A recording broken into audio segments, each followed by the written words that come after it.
Welcome back to America Decides. Government leaders and business leaders from around the globe are currently gathering in Davos, Switzerland for the World Economic Forum's annual multi-day meeting. What world leaders are sure to discuss this week, newly inaugurated President Trump beginning his second term. Ravi Agrawal is in Davos covering the World Economic Forum meeting. He's doing so because he's an editor-in-chief of Foreign Policy magazine. Ravi, good to see you. Always a pleasure. Any talk so far about Trump 2.0 beginning yesterday, going into his second day? Any talk? I mean, it's all the talk. I think it's rare that Davos is overshadowed by something else other than what's going on here. And this is certainly one year where a lot of the attention is actually on Washington, D.C. As Trump was speaking, as he was taking the oath of office yesterday, a lot of people, I was around, CEOs, leaders, were anxiously checking in, looking at clips, trying to get a sense of, what he might focus on. Obviously, here in Davos in Switzerland, there are a lot of European leaders in attendance. They're very worried about tariffs. There are leaders from other parts of the world who have, other concerns about Trump's global agenda. Volodymyr Zelensky, the president of Ukraine, is here as well, also closely watching how Trump might change America's Ukraine policy. But really, in many ways, people are watching with bated breath to see if Trump's bite is going to be as bad in some senses as his bark on a lot of issues they care about. And Ravi, to what degree is the conversation touching on things like what President Trump has said about Greenland or about the Panama Canal, or something that seems fanciful here but may not be read as fanciful in Davos, renaming the Gulf of Mexico the Gulf of America? So I think a lot of people now, the types of people who come here, they've learned to take Trump seriously, and they want to be ready. So they have come out with strong statements, for example, on his comments about Greenland. Similarly, the Canadians have come out with very strong statements. Krista Freeland, the former finance minister, wrote a great piece in the Washington Post about why Canada should oppose it and how Canada could make other friends if it needed to. So there's a lot of deterrence in that people know that Trump often trial balloons ideas. Sometimes his statements are negotiating tactics.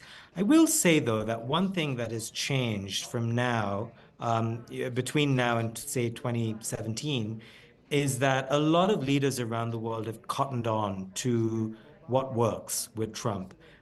Whether it's flattery, whether it is a sense that if he is transactional, then they too can be transactional in response to try to appeal to his quid pro quo nature, or his smell for a deal. They've understood that. They've understood also that, if you want to get in with Trump world, you could try to appeal to family members. They see Trump world as being run like a family business, which is not uncommon in many parts of the world. So people are cottoning on to how to deal with Trump. Now, of course, he's mercurial, so he may know that and react in kind. Ravi, the politics of our current time, not just in America, but in Europe and other parts of the world, disdain, if not disregard, the international institutions built after the end of World War II and all the way through the Cold War. And there have been editorial cartoons and op-eds written about basically Russia, China, and the United States carving up the world to their own selfish self-interest. Is that a topic there? It is, and I'll tell you why. For the last 3, 4 decades, there was a term called Davos man, which became very popular, and that term was coined by Samuel Huntington, who founded the magazine I now work for, Foreign Policy. And Davos man was meant to depict, sort of a caricature of a global elitist who comes here to Davos, is, in a very global fashion, thinks that boundaries don't matter, that national loyalty doesn't matter. And that was very much, the typical Davos attendee who believed in more globalization, more free trade, more coming together, that would solve all problems. And it's very clear now that a strain of leaders around the world feel that that failed. It didn't work out. More globalization didn't fix every single problem. And the answer then is protectionism, nationalism, populism, the forces that Trump is now known for, but so are many other leaders around the world. In Europe, Viktor Orban in Hungary, for example, Milei in Argentina, many others. And that kind of spells, to a degree, the end of the original Davos man, which a lot of people here are concerned about. However, Major, um, if you look at how closely CEOs have seemed to align themselves to Trump, not only in the last couple of months, but also just yesterday at the inauguration, then there is a clear sense that maybe business leaders are out to do business and they will do what it takes to get good deals for themselves, whether it means, a knee-jerk reaction to anything from DEI to um, borders or free trade. They will go with the flow. That's where we are now.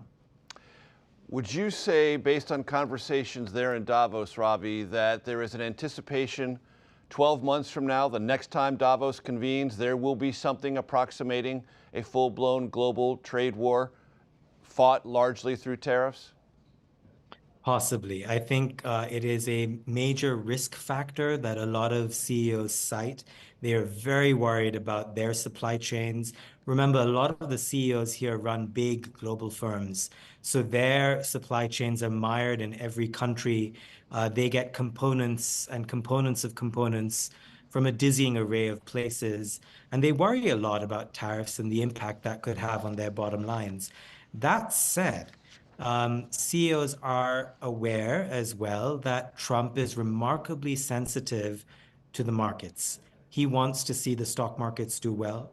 He wants to be liked and admired by the business community.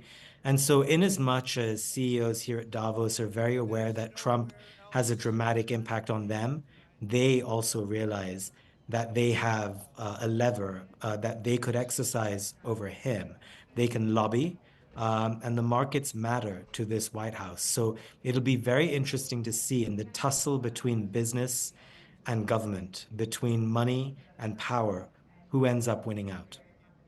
Ravi Agrawal, Editor-in-Chief, Foreign Policy Magazine. Always a pleasure, sir. Thank you so much. Pleasure.